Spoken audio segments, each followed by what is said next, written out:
በስመ አብ ወወልድ ወመንፈስ ቅዱስ አሐዱ አምላክ።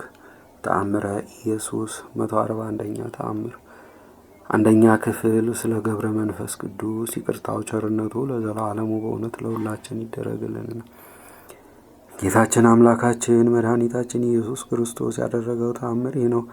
አባታችን ገብረ መንፈስ ቅዱስ በዝቋላ ተራራ ላይ ሳለ ጌታችን ኢየሱስ ክርስቶስ ተገልጾለት የተወደደ ወዳጄ ከእናትህ ማኅፀን ሳትወጣ በፊት መረጥሁ። በሥራህም ሁሉ ደስ አለኝ፣ ሥራህንም ወደድኩ። አንተ ሞትን ጠልተህ ሕይወትን መረጥክ። ራስህን ለጽድቅ አስገዛህ፣ ቅድስናን አፈራ። ስለ ስሜ ብዙ ደከምክ። በረሃብና በጥም በብርድና በቁር ብዙ ገድል ተጋደልክ። አሁንም በእኔ በባሕርይ አባቴ በመንፈስ ቅዱስም ዘንድ ዋጋ ብዙ ነው።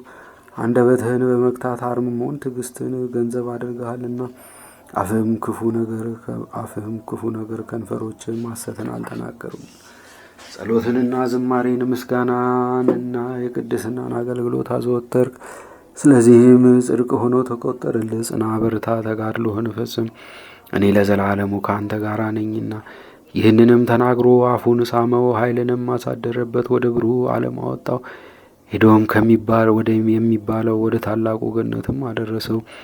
ሕንጻዋ ያማረ ቤተ መንግሥትንም አሳየው። ይህችም ኩሮዎችና ትዕቢተኞች የማይገቡባት ናት። አደባባይዋና አካባቢዋ ሁሉ ያማረ ነው። የወርቅና የብር ምሰሶቿ 150,000 ናቸው። ከውስጧም ወተትና ማር ይመነጫል። እንግዲህ ጌታ ኢየሱስ ክርስቶስ ይህን ሁሉ አሳይቶ ይህን ቦታ ውሰድ፣ ገድልህን ፈጽም አለውና ወደ ቦታው መለሰው። ከዚህም በኋላ መንፈስ አነሳስቶ ክርስቶስን የካዱ ሰዎች ወዳሉበት ወደ ምዕራብ ክፍለ ሀገር ወሰደው። ነገስታቱ፣ መኳንንቱና መሳፍንቱ የሚወጡበትና የሚገቡበት መንገድ ላይ አቆመውና በዚች መንገድ ላይ ታላቅ ምስክርነት ይጠብቀሃል፣ ብዙ መከራም ያገኝሃል። ነገር ግን ጽና፣ በርታ ብሎ ለእሱ ምስጋና ይሁንና ጌታ ኢየሱስ ክርስቶስ ከእሱ ተሰወረ። ይቅርታው ቸርነቱ ለዘላለሙ በእውነት ለሁላችን ይደረግልን፣ አሜን።